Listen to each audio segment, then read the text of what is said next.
एक अच्छा स्टोरी है जो आप पहले भी एक बार बताए थे, उसके बारे में एक बताइए कि वो भागवत से उसका क्या माने संबंध है और किस प्रकार से वो। धुंधकारी एक्चुअली सतानंद जी के एक सुपुत्र थे। सुपुत्र कहते कुपुत्र थे। वह फरेब से इस दुनिया में आया था। फरेब से आने का रीजन क्या था? धुंधकारी की माँ थी धुंधली। धुंधली अपने पड़ोसियों से झगड़ा करवाना, किसी का सामान चुरा कर किसी के घर में रख देना, यह उसका दैनिक कार्य था। न पूजा पाठ करना, कुछ नहीं। और सदानंद जी बहुत ही ज़्यादा पैसे वाले थे। बहुत ही ज़्यादा पैसे वाले थे। बहुत ही ज़्यादा पैसे वाले होने के कारण से वह सतानंद जी कहते क्या थे, करते क्या थे कि सब समय वह लोगों की मदद करते थे। लेकिन उनके मन में एक कलेश जरूर था कि मेरा भी कुछ अगर बच्चा होता तो अच्छा होता। अंत में कुछ हुआ नहीं तो वह एक बार अपने जीवन की लीला को समाप्त करने के लिए पहुंच गए। वह नदी में छलांग मारने ही वाले थे कि तब तक देवर्षि नारद जी मिल जाते हैं। देवर्षि नारद जी मिलते हैं, उनको समझाते हैं, भक्ति की भावना पे लौटाने के प्रयत्न करते हैं, लेकिन वह नहीं मानते हैं। तब वो कहते हैं कि ले जाओ, यह एक सेव अपने पत्नी को खिला देना, वह गर्भ धारण करेगी। इसमें मेरा संपूर्ण तेजोबल है। वह लेकर जाते हैं, खुश होकर अपनी पत्नी को थमाते हैं। पत्नी सोचती है, धुंधली सोचती है, अगर हम खाएं, सेव खाने से बच्चा होगा, यह बात कौन जानता है। चलो एक क्षण के लिए मान भी लिए कि साधु का इसमें तेजोबल है तो शायद औलाद भी हो जाए, लेकिन 9 महीने हम बिना झगड़ा के कैसे रह सकते? हम कैसे किसी का सामान चुरा कर किसी के घर पे रखेंगे? तो वह क्या करती है? वह गाय को खिला देती है। अब भगवान श्री हरि का ही कहा हुआ है कि हम कभी भी संत के वचन को झूठा नहीं होने देते, उनके वचन को पूरा करवाते हैं। गौकर्ण नाम का एक बच्चा होता है गाय के गर्भ से। गौकर्ण जो थे वह मैंने सेब कान खाने के हिसाब से गाय थे, बाद बाकी पूरे शरीर से मानव थे। मैंने वो सेब खाने के बाद गाय का जो बच्चा होता है वो गोकर्ण। गोकर्ण।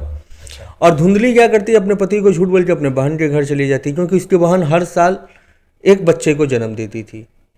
इत्तेफाक से वह गर्भ भी धारण की थी और बोलती है हम एक ही बार अपने बहन के यहाँ से बच्चा का प्रसव करवा कर ही आएंगे। जब वह आती है तो साथ में एक बच्चा रहता है, लेकिन वह फरेब का बच्चा रहता है तो वह फरेबी ही निकलता है। धुंधकारी सारे गलत काम करता है, जो वह कर सकता था वह सब करता है। धुंधली जो बच्चा लेकर के आई थी वो वह धुंधकारी था। धुंधकारी था। अच्छा। और गौकर्ण एक ऋषि के तेज का बच्चा था तो वह सात्विक था। वो अपने पिताजी को वन में भेज देता है और खुद भी तपस्या करने के लिए चल देता है। इधर में धुंधली और धुंधकारी रह जाते हैं। धुंधकारी अपनी माँ को मारता है, पीटता है, पैसे के लिए परेशान करता है, अंत में उसकी अपनी माँ का ही हत्या कर देता है और घर में तमाम बेस्याओं को लाकर रख लेता है। सारी बेस्याएं सोचती हैं कि यह पैसा एक एक करके क्यों दे, इससे लेना, इसको पूरा मार के इसकी सारी प्रॉपर्टी को अपने हाथ में कर लेंगे। लेकिन अच्छा कर्म रहेगा तब तो अच्छे से मृत्यु आएगी, बुरे कर्म का फल हमेशा बुरा ही होता है। उसको लोग तड़पा तड़पा के मारते हैं। जब वो मर जाता है तब वो सोचता है कि यार हमको क्या करना चाहिए था, हम क्या कर बैठे, आज हम ये नहीं किए होते तो मेरा यह फल नहीं मिलता। एक बार गोकर्ण जब आते हैं तो ये श्राद्ध वगैरह करने के बाद अपने घर में सो के थे, तभी उनको एक किसी के रोने की आवाज़ आती है तो वह देखते हैं तो वह बहुत परेशान हो जाते हैं, भाई इसका तो हम सब कुछ कर कराए हैं। अंत में वह प्रेत योनि में चला जाता है। तब वह ब्रह्मा जी से मिलते हैं गोकर्ण। ब्रह्मा जी से फिर सूत मुनि जी को बुलाकर भागवत की पाठ कराते हैं। अब प्रेत रहे, इंसान रहे तो एक जगह बैठ के सुने, प्रेत है तो एक जगह बैठ नहीं सकता, तो उसको बांस में बैठाया जाता है, 7 खूंटी वाले बांसों में। एक खूंटी खत्म होता है, एक दिन खत्म होता है तो खूंटी टूट जाता। अब इंसान का भागवत होगा तो इंसान आएंगे, प्रेत का भागवत होगा तो प्रेत आएंगे। तमाम प्रेत लोग आते हैं, लेकिन रिपाकेशन सिर्फ धुंधकारी ही करता है। तो उस रिपाकेशन के अंत में उसको मानव शरीर मिलता है।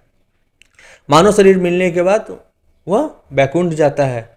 फिर वह वहाँ पे अकेले नहीं बल्कि सारे प्रेतों को लेकर जाता है। सारे प्रेत लोग अपना मुक्ति का साधन भागवत के माध्यम से बनाते हैं। तो भागवत या कोई भी धर्म पुराण की कथा हमें सुनने से नहीं होता है, सुनकर अपने जीवन में फॉलो करने से होता है। आज हम मैंने उसको सुन करके उसका अनुसरण करना पड़ता है, मंथन करना पड़ता है, उसके बाद अनुसरण। क्योंकि सुनना और समझना दोनों में अंतर है।